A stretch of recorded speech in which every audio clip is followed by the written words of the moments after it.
Hey guys, this is Jack from FPV Academy in partnership with GetFPV.com. Today we're going to have a closer look at the Spektrum DXE radio.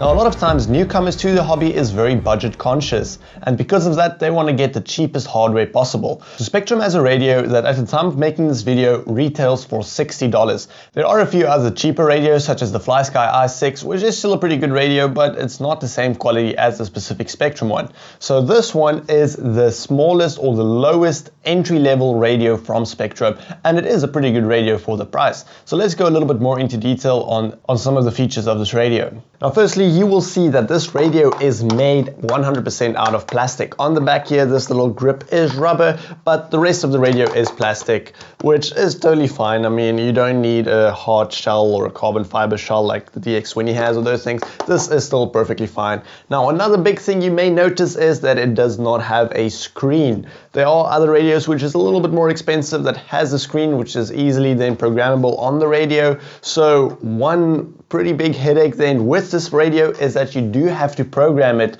on your phone or on the computer, and you have to connect it to the app. So you just have to take that into consideration. Now, another thing that is a bit of a letdown is that you do have to have 4 AA batteries to be able to run this radio.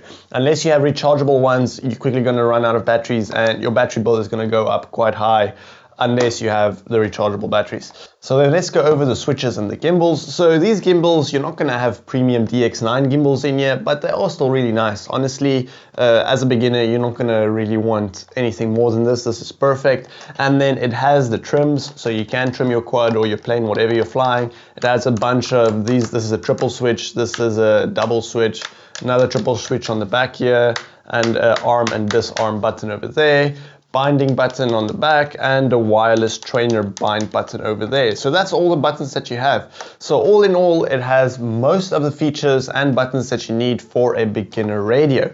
Now let's go over a little bit more on the app. So because this radio isn't really programmable because it doesn't have a screen, you do have to program it, like I said, on the app or on your computer, which can be a bit of a letdown. So on the app, you can change some things such as reverse some of the channels. So if you are flying a quad and right is left and left is right, and you have to switch that around, then you can just go onto the app and you can switch those two things around. There's a few other things on the app which you can change too, which includes stick configuration between mode 1 to 4. If you do decide to do that though, then you might just have to swap the gimbals around, and then you can add some expo on your controls too. It is possible to work around that though, because you can change the expo on your beta flight. If you are running beta flight or clean flight, you can change the expo on there, so that's not a big problem. Just know that there are a few extra features which you do have access to when you do connect this to your phone or to your computer. So all in all, this is a great entry-level radio. I would definitely recommend this if you're new to the hobby and you're specifically looking to go into the Spektrum brand of radios. They have brilliant radios, especially their higher class radios such as the DX9, DX8 even, and their super amazing, really expensive radio, the DX20, which is all great radios too. So if you are interested in getting this, I would only really recommend you get this if you have a ready-to-fly quad that is basically just bind and fly, so that you just buy the receiver and you can just bind a quad or the plane or the little helicopter, whatever you're flying, maybe even a tiny whoop. I specifically fly this with my tiny whoop because it has the DSMX protocol between the radio and the tiny whoop, so that's why I use this radio, and it works perfectly fine on the tiny whoop for me. So that's why I really like it. Now, if you are interested in purchasing it, it is available at the GetFPV.com website. I'll leave a link in the description below if you do want to check it out. Thank you guys so much for watching this video, and I'll catch you in the next one.